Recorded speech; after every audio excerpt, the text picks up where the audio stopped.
안녕하세요. 전 60대 주부입니다. 얼마 전 아이와 함께 앨범을 정리하다가 가족 사진을 보게 되면서 이런저런 얘기들이 생각나서 사연을 몇 장 적어봅니다. 사실 이 얘기는 저의 아이들도 그리고 남편도 모르고 저만 가슴속에 품고 살았던 얘기라서 조심스럽기도 하지만 언젠가 한 번쯤은 누군가에게 꼭 하고 싶은 얘기였기에 용기를 내봅니다. 어린 시절부터 제 인생은 막말로 진짜 모 같았습니다. 부모가 저를 버린 건지 아니면 돈을 벌러 떠난 건지 정확한 이유도 모른 채 교회 목사님 손에서 자랐습니다. 감사하게도 목사님은 저를 중학생이 될 때까지 돌봐주셨고 목사님의 자녀가 태어나면서 저는 고아원으로 보내졌습니다. 이렇게 성인이 되기 전까지 고아원에서 지냈고 20살이 될 무렵 저는 최소한의 퇴소 비용을 받아 고아원을 나오게 됐습니다. 제가 공부 욕심이 많았다 보니 대학은 꼭 가고 싶었는데 낮에는 돈을 벌어야 하니 선택지는 야간 대학본이었습니다. 결국 낮에는 공장에서 일하고 밤에는 대학을 다니면서 겨우 대학을 졸업했고 그 뒤엔 반도체 공장으로 옮겨서 3교대 근무를 했습니다. 그런데 이렇게 살다가는 죽도 밥도 안 될 것 같아서 공장을 관두고 큰 맘 먹고 공무원 시험 준비를 시작했습니다. 다행히도 3년 동안 공무원 시험을 준비해서 30이라는 늦은 나이에 공무원 시험에 합격할 수 있었습니다. 다른 친구들은 결혼을 하고 아이를 낳고 가정을 꾸릴 때 전막 사회생활을 시작하려 했는데 혼자 지쳐진다는 생각이 들었지만 힘들게 시험에 붙었으니 무슨 일이 있어도 퇴직하기 전까진 일을 하려고 했죠. 저는 한 지역의 시청에서 근무했는데 시민들의 민원을 처리해주는 부서에 처음 발령을 받았습니다. 안 그래도 소심하고 낯을 많이 가리는 성격인데 사람들을 상대하려니 너무 힘이 들더라고요. 일하는 내내 두통에 시달렸고 퇴근을 하면 즐거운 게 아니라 다음날 출근할 생각에 불안 증세가 몰려와서 손이 떨리고 밤에 잠을 이루지 못했습니다. 안 그래도 소심하고 낯을 많이 가리는 성격인데 퇴근을 하면 즐거운 게 아니라 손이 떨리고 그러던 어느 날 민원 처리를 하고 있는데 한 남자가 서류를 들고 와서 몇 가지 문의를 해왔습니다. 그 남자의 물음에 답을 해주는데 갑자기 정신이 몽롱해지면서 잠이 오는 겁니다. 그렇게 전 그 자리에서 쓰러졌고 눈을 떠보니 병실에 누워 있었습니다. 그런데 제 앞에는 낯선 남자가 서 있는 겁니다. 정신을 차리고 자리에서 일어나려고 하니 지금 일어나실 수 있겠어요? 좀 더 쉬셔야 할 것 같은데라고 하며 저를 일으켜주는데 낯선 남자의 터치가 조금 불편해서 제가 몸을 뒤척이니 좀 더 쉬셔야 할 것 같은데 제가 몸을 뒤척이다. 아, 죄송합니다. 저 누군지 모르시겠죠? 저 아까 시청에서 서류를 떼려고 했는데 갑자기 제 앞에서 쓰러지시는 바람에 우선 놀라서 제가 응급차 타고 같이 왔어요. 직원분들이 올 상황이 아닌 것 같아서 라고 자기 길을 소개하더라고요. 저는 감사한 마음에 퇴원 처리를 하고 그분에게 연락처를 물었습니다. 그래도 저 도와주신 분인데 식사 대접이라도 해야 할 것 같아서요. 그리고 일주일 뒤 그 남자와 저녁 식사를 하는데 사람이 너무 자상하고 괜찮더라고요. 그 남자는 아버지와 함께 작은 사업을 하는 남자였는데 겉모습만 봐도 저와는 너무 다른 세계에 사는 사람 같았습니다. 깔끔한 스타일의 옷도 유명 브랜드를 입고 다니고 누가 봐도 곱게 자란 티가 났죠. 몇 번 만나면서 저는 그 남자에게 호감을 느꼈지만 만나면 만날수록 욕심을 내면 안 될 것 같다는 생각이 들더라고요. 전 친인척 하나 없고 부모도 없는 고아원 출신의 재산이라고는 제가 월급 파서 모은 돈이 전부였으니까요. 이제 겨우 시험에 붙어서 작은 원룸 하나 마련하기까지 너무 오랜 시간이 걸려서 그런지 그 멋진 남자 앞에만 있으면 제가 너무 작아지는 느낌이 들었습니다. 하지만 그 남자와 한 달 정도 만나면서 몇 번이나 헤어지자고 얘기하려 했지만 도저히 용기가 나지 않았습니다. 그런데 하루는 남자가 집업일 하면서 잠깐 나와달라고 하더라고요. 남자는 차 안에서 저를 기다리고 있었는데 제가 차에 타자마자 저에게 입을 맞추더니 정식으로 연인이 되고 싶다고 하는 겁니다. 전 그 얘기를 듣고 펑펑 울어버렸습니다. 나같이 볼품없는 사람을 사랑해주는 사람이 나타나니 괜스레 눈물이 나더라고요. 전 그렇게 그 남자를 받아주기로 했고 1년 연애 끝에 저희 두 사람은 결혼을 약속했습니다. 저야 부모님이 안 계셔서 저만 좋으면 결혼을 할 수 있었지만 문제는 남자의 어머니였습니다. 결혼을 반대하는 이유는 단지 제가 고아라는 것 때문이었습니다. 어머님을 이해 못하는 건 아니었지만 고아가 된 게 제 탓도 아니고 저만 나 보지도 않겠다고 하시니 솔직히 억울하긴 하더라고요. 하지만 아버지는 달랐습니다. 오히려 제가 고아로 자랐는데 혼자 공부해서 공무원까지 됐다고 하니 따구가 있어 보인다며 저를 먼저 만나보고 싶다고 하셨다는 겁니다. 이렇게 아버님과 처음으로 식사 자리가 마련됐고 저를 보며 환하게 웃어주셨던 미소가 아직도 생각이 납니다. 거기에 술이 한 잔 들어가니 저도 마음이 편해지고 아버님께서 저에게 도마를 놓으시니 마치 이 결혼을 정말 허락받은 것 같은 생각이 들었습니다. 아버님이 잘해주시니 저도 그만큼 해드리려고 정말 많이 노력했습니다. 결혼하기도 전이었지만 먼저 연락도 드리고 선물도 드리고 단둘이 만나서 식사도 하고 아버님은 그런 제가 정말 마음에 드셨는지 얼른 결혼식을 준비하라고 하시더라고요. 어머님은 자기한테 맡기라면서요. 결국 저희 두 사람은 아버님을 등에 업고 결혼식을 올릴 수 있었고 감사하게도 작은 신혼집까지 마련해 주셨습니다. 대신 조건이 있었습니다. 제가 몸이 많이 어약한 편이다 보니 아버님께서는 일을 관두고 남편은 애조하길 원하셨습니다. 대신 무슨 일이 생기면 본인에게 바로 얘기하고 책임까지 져주시겠다고 약속을 했지요. 저 말을 듣고 솔직히 고민을 안 했다면 거짓말입니다. 공무원이 되겠다고 고생한 3년이 주마등처럼 스쳐갔지만 저도 이제 남들처럼 가정이 생겼고 제 미래를 이 가족에게 바쳐도 괜찮을 것 같다는 생각이 들었습니다. 솔직히 남편 사업이 꽤 잘 되기도 했었고 적어도 돈 때문에 마음고생할 일은 없어 보였기 때문이죠.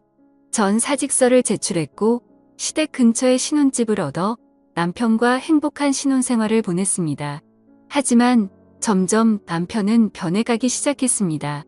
누구보다 저를 사랑해 줄 것 같던 사람이 외박은 점점 잦아지고 연락도 잘 되지 않았습니다. 제가 조금이라도 잔소리를 하면 바로 손이 올라왔고 폭력을 쓰려 하더군요. 전 그럴 때마다 아버님을 찾아갔고 아버님께서는 저 대신 남편에게 쓴소리도 하고 혼을 내기도 하셨습니다. 그렇게 결혼 3년 차쯤 됐을까 드디어 사건이 터졌습니다. 점심때 친구와 만나기로 한 약속 장소는 남편 회사 근처였습니다. 친구와 점심을 먹고 남편이랑 커피 한잔 하려고 휴대폰을 꺼내든 순간 전제 눈을 의심했습니다. 남편이 낯선 여자의 허리를 감고 길을 걷고 있더라고요.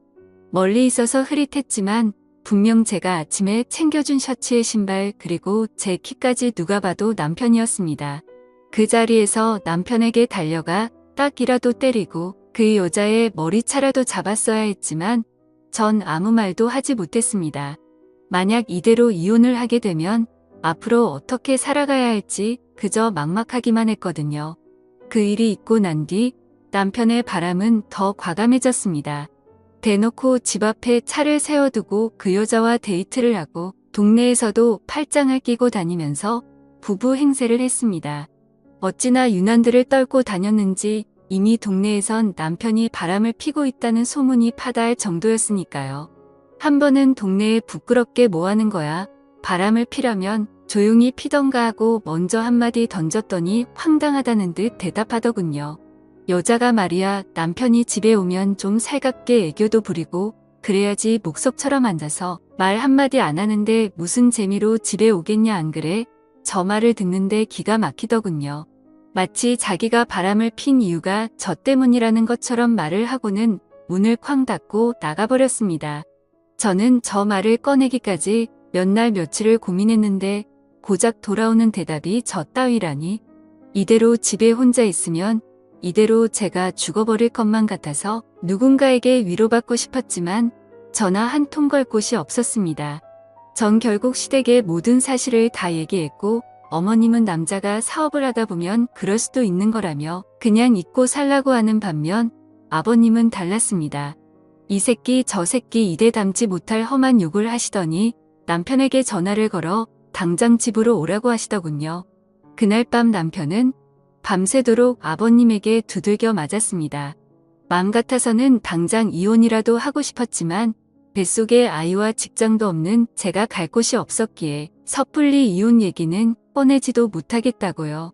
아무 말도 못하는 저를 보고 아버님은 허튼 생각하지 말고 신혼집 정리하고 여기로 들어와라.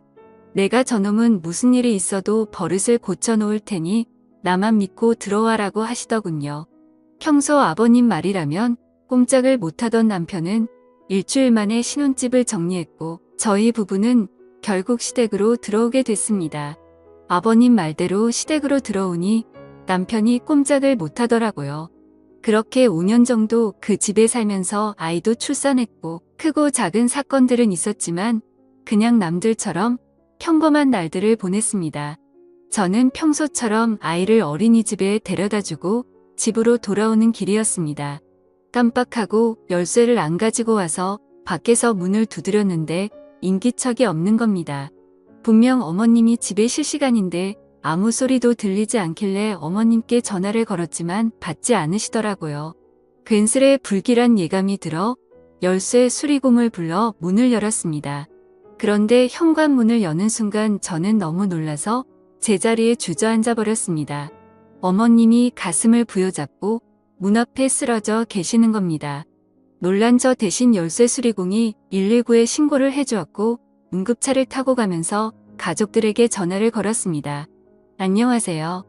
전 60세 전화를 받은 가족들이 모두 병원으로 모였지만 이미 병원에 도착했을 때 어머님은 심장은 멈춰 있었습니다.